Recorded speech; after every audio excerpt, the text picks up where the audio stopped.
সারা দেশের মতো চাঁদপুরে জেঁকে বসেছে শীত। সন্ধ্যা নামার সাথে সাথেই চারদিকে ঘন কুয়াশা লক্ষ্য করা যাচ্ছে। গেল ৩ দিনে শীতের প্রকোপ বেশি দেখা দেওয়ায় বিপর্যস্ত হয়ে পড়েছে চাঁদপুরের জনজীবন।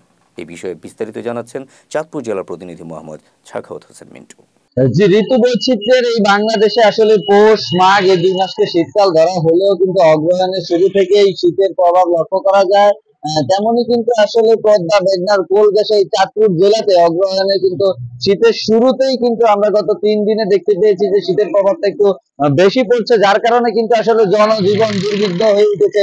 দৈনন্দিন কাজের খোঁজে যারা বের হয়ে যাচ্ছে তারা কিন্তু শীতকে উপেক্ষা করে তাদের কর্ম খোঁজে কিন্তু বের হয়ে যাচ্ছে। আমরা এখন অবস্থান করছি রায়পুর চাঁদপুর মহাসড়কে। এই সড়কটি আসলে একেবারেই যান চলাচল অন্যান্য দিনের তুলনায় কিন্তু আসলে কিছুটা কম দেখা যাচ্ছে ব্যস্ত এই মহাসড়কটিতে। পাশাপাশি আমি যদি বলে রাখি যে আসলে শীতের প্রকোপ বাড়ার কারণে কিন্তু আমরা চাঁদপুরে যে 8টি উপজেলা রয়েছে, 8টি উপজেলা স্বাস্থ্য কমপ্লেক্স গুলোতে আমরা দেখতে পেয়েছি যে শীতকালীন রোগীর সংখ্যা কিন্তু বাড়ছে। আর এইসব রোগী কিন্তু আসলে শিশু এবং বৃদ্ধরাই বেশি আক্রান্ত হচ্ছে।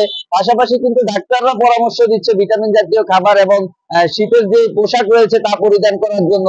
পাশাপাশি আমরা লক্ষ্য করেছি শীতের শুরুতে কিন্তু দোকানপাট গুলোতে বেচা কিনার তেমন ভিড় লক্ষ্য করা না গেলেও গত 3 দিনে শীতের প্রবাহটা একটু বেশি থাকার কারণে দোকানপাট গুলিতে বেচা কিনার ভিড়টা আমরা লক্ষ্য করতে পেরেছি। পাশাপাশি আবহাওয়া সূত্র জেলা আবহাওয়া অফিস সূত্রে জানতে পেরেছি যে আগামী 3 থেকে 4 দিনও হয়তো এই পরিবেশ বা এই অবস্থা অপরিবর্তিত থাকবে, যার কারণে কিন্তু শীতটা আরেকটু বেশি পড়ার আশঙ্কা রয়েছে। পাশাপাশি কিন্তু ক্রমশ এই শীত বাড়ার আশঙ্কাও লক্ষ্য করা যাচ্ছে। এই ছিল আমার কাছে চাঁদপুরের সর্বশেষ খবর।